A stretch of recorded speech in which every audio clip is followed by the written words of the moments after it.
You know, for pretty much all of human history, our world has run on one single assumption. There just isn't enough to go around. I mean, think about it. The price of food, the fights over land, the conflicts over fuel, it all comes from this basic idea of scarcity. But what if that entire foundation is starting to crack?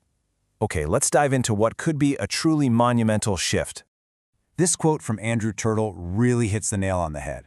See, this huge transition we're talking about, it's not just about getting better technology. It's really a test of our collective maturity. It's asking us, are we actually ready for a world where our biggest problem isn't a lack of stuff, but figuring out how to manage having more than enough? So, to really get where we might be going, we have to be super clear about where we are right now. The source material calls our current world a Day 2 civilization, and it runs on a kind of scarcity operating system that's deeply wired into everything we do. So this Day 2 world, it frames competition as just logical. It's not some moral flaw. It's a completely rational response to the environment. When you believe energy, food, and land are all finite, well, then the struggle to get your share naturally makes fear and rivalry the default settings. It's the basic architecture of survival. Okay, so if this system has been the rule for centuries, why is it crashing now? Well, what's interesting is it's not being overthrown by some new political idea. Instead, the very technological and economic ground is shifting right under our feet, making scarcity start to look less like a law of nature and more like an outdated piece of software. Let's quickly break these down. First, the cost to make one more of something essential, like a kilowatt of energy, is just plummeting. Second, automation is slowly but surely breaking that ancient link between human work and actually making things.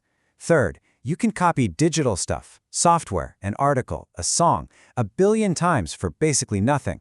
And fourth, we're getting way better at creating systems that replenish resources instead of just digging them up and using them.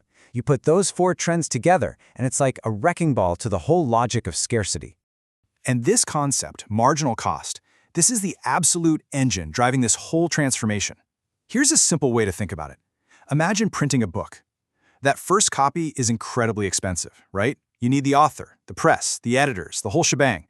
But the cost of printing just one more copy after that, it's just pennies. Now, imagine the cost of that extra copy was essentially zero. That's the world we're heading into with energy and information.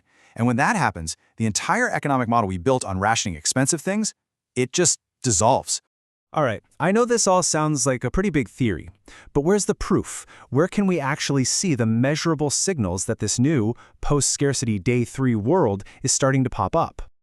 The biggest signal, by far, is energy. Energy is what you'd call the master commodity. Everything in our economy, from growing food to running data centers, is built on top of it. So here's the crucial part.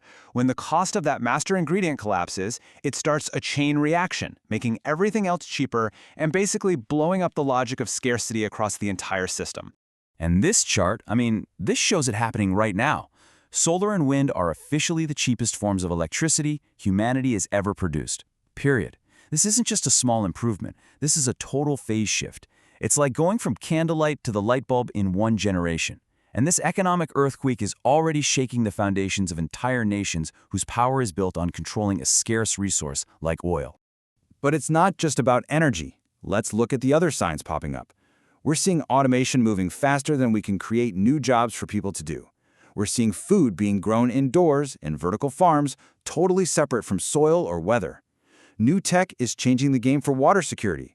And culturally, you see younger generations just rejecting the whole idea that life has to be a zero-sum fight.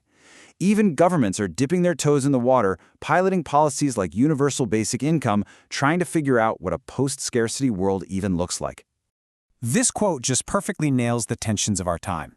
So many of our biggest problems right now, they're not really caused by a true lack of resources. They're symptoms of our old Day 2 systems completely failing to manage a new Day 3 abundance.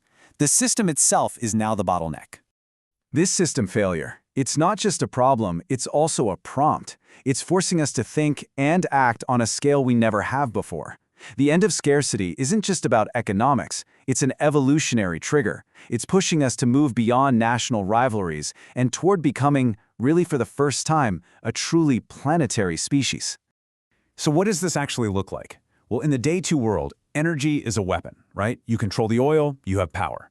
But to manage abundant renewables like solar and wind, which aren't always on, you need interconnected energy grids that cross borders to balance everything out. The logic completely flips from hoarding to sharing. And it's the same with ecology. You can't fix an ocean or stabilize the climate from inside just one country. The very nature of these problems demands we work together on a planetary scale. National rivalry becomes a fatal bug, not a feature. And this massive transition, it's not just happening out there in the world. It's an internal one, too. For thousands of years, our brains have been hardwired for survival in a dangerous place. That's the scarcity mindset. But what happens when basic needs, like food, energy, and shelter, are pretty much met? That constant low-level hum of anxiety can finally quiet down. It frees up our mental and emotional space for possibility, for creativity, for actually flourishing. Which, of course, brings us to the ultimate question. If automation and abundance start to cut the cord between work and survival, then what's the new point of it all? What does a human life even become for? And the answer, really, is pretty profound. The central question of a human life could shift from, how do I make a living, to, what's my unique contribution? I mean, when your survival is basically guaranteed by the system, you're fundamentally liberated. You're free to chase creativity, to build deeper communities, to tackle the huge project of restoring our planet, or to explore the frontiers of science, not because you have to, but simply because you choose to. So we're stepping into a new era with the tools to literally engineer the end of scarcity. Now, this transition's going to be messy and turbulent for sure. All big historical shifts are. But it leaves us with a question that no previous civilization has ever really been able to ask on a mass scale. Once our survival is handled, what do we choose to become? That's the challenge and the extraordinary opportunity of this new epoch that's dawning right in front of us.